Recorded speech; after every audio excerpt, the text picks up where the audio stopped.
So CVLIFE, they sent me their set of scope mount rings, and there's a couple of cool things that I want us to take a look at. First and foremost is right here on the inside. We have this nice smooth finish, plus we have a bunch of engagement points on this to keep everything situated where it's supposed to be. So this is a 30 millimeter by 1 inch, and we have 4 different bolts on there, well, screws, to cinch it into place.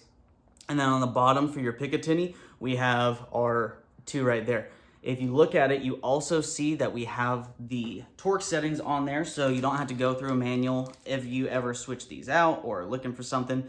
It's right there on it. Plus, you have your screws. So CVLIFE, they always set you up with extra of whatever you need, and I really appreciate that about them.